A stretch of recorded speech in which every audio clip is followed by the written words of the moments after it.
I really don't know why I'm doing more of these videos. Excuse me. I pretty much laid down the tale, which covers, gives context to the text that I've written. So, probably loneliness. The plague, the scourge of modern living. So many hours spent alone. Really got to stop smoking.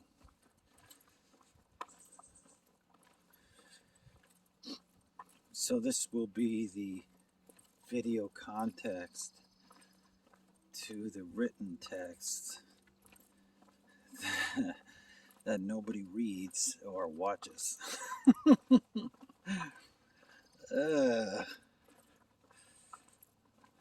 But, right, I do it for my own integrity, so that I can say that I did what I could do.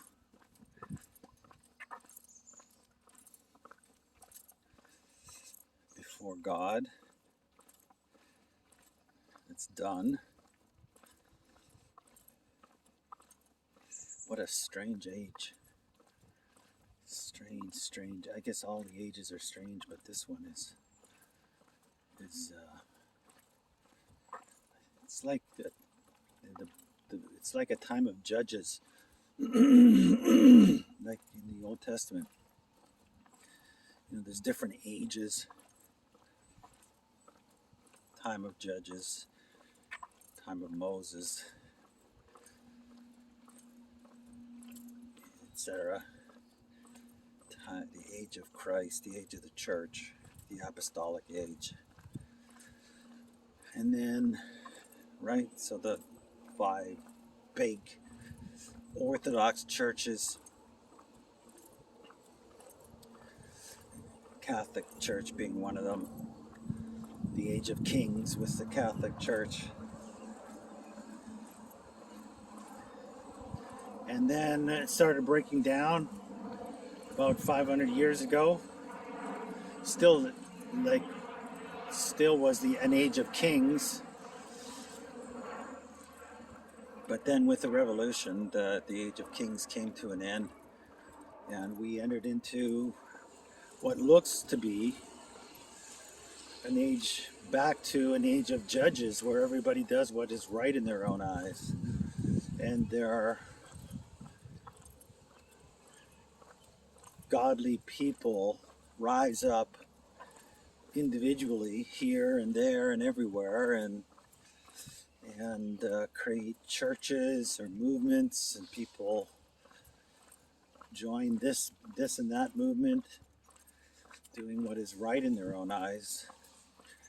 The age of apostolic lineage still remains, much like the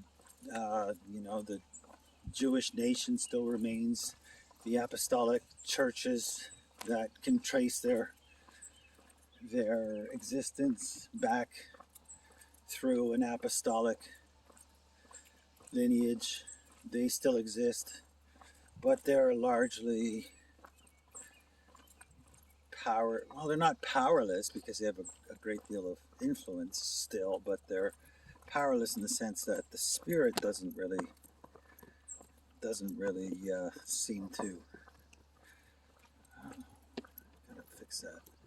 The Spirit of God doesn't seem to really rest on them the way that it seems to rest now on individuals in the Protestant movement here and there and everywhere, and what proof do I have of that? Well, think about, if it wasn't for the Protestant movement, Israel wouldn't exist, right? It was a Protestant, United Kingdom that uh, allowed for the possibility of Israel to come back into existence. That, in and of itself, is proof that, and don't get me wrong, I'm not saying that, you know, current modern day, the current expression of Israel is godly, far from it, but nonetheless, the fact that it does exist as a clear indication of God's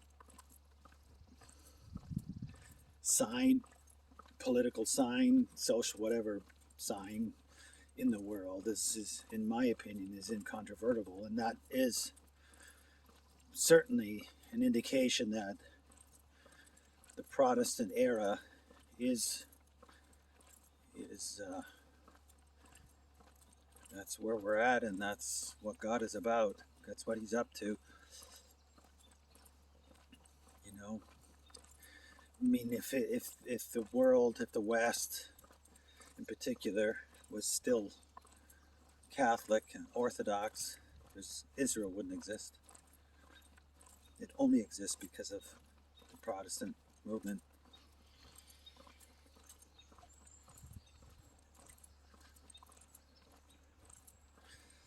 So there's that, and then the other sign, the other great sign, in my opinion, is, and this is specifically again because of the Protestant movement, and the Protestant movement breaking away from Catholic criminality in protest, became more and more interested in all things first century, you know, discovering the roots of the church, rediscovering the roots of the Jewish roots of the church.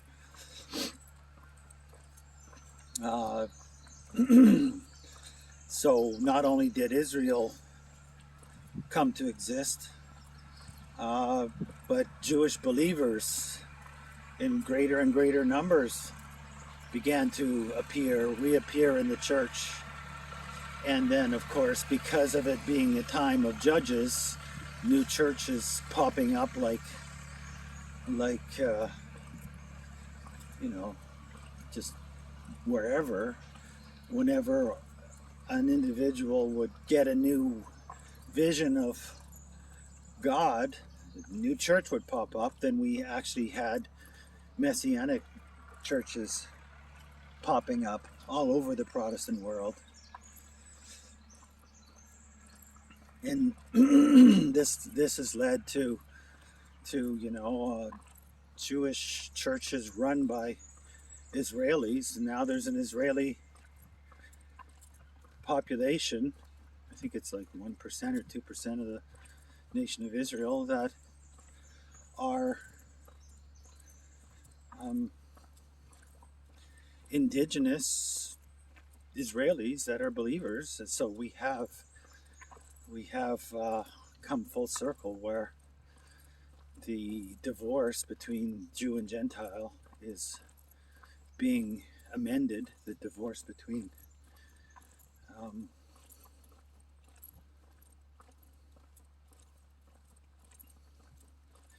so that is a great sign. So, you know, the church, the apostolic churches, the great Orthodox churches, which can trace their bishopric lineage all the way back to an apostle, although they have that authority and that standing, they remain and had remained largely, for the most part, devoid of Jewish members.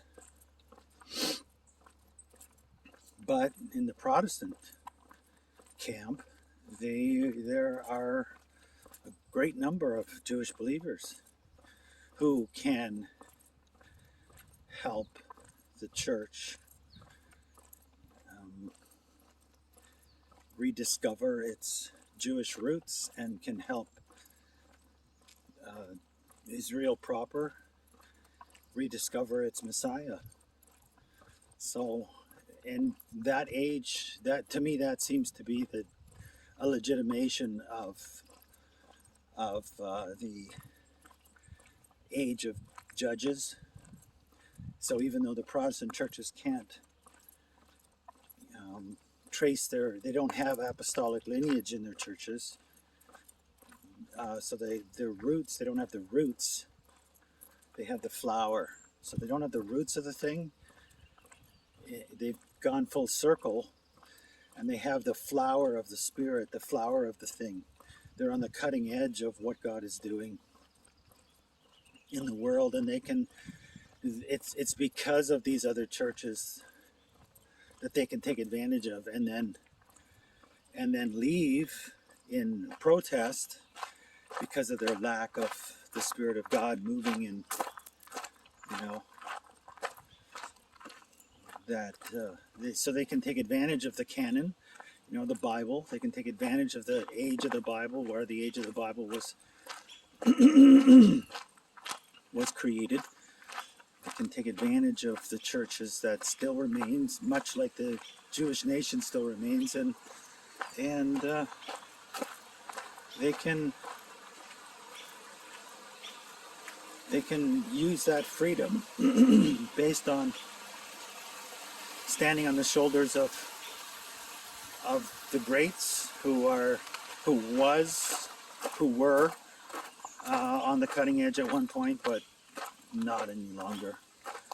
And now we have what it appears to be the marriage of Jew and Gentile coming together through the Protestant movement, the rebirth of the state of Israel. Now, I'm not justifying the state itself, but I am saying that that's the age we live in, the age of not the age of the prophets, the age of judges, where each man does what is right in his own eyes, and great holy figures just pop up wherever, outside the church proper, inside the church proper, beside the church proper. Each one having a message, having something to add to the faith, restoring it, revitalizing it, making it, enervating it, making it, doing what all the other churches failed to do, which is attract Jewish converts who could then take the bare bones of the faith and infuse their Judaism. So they didn't have to deracinate their Judaism and become,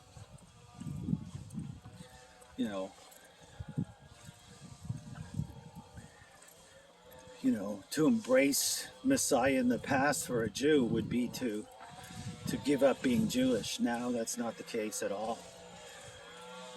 The true faith is returning, and we see it in the expression of the Jews, the Jewish believers who reinvent their Judaism. They don't give it up. They enrich their Judaism and offer to the world a glimpse of what faith must have looked like in the first century, prior to the schisms that drove the world of Jew and Gentile apart for 2,000 years. So it's an interesting time to be alive. Very interesting.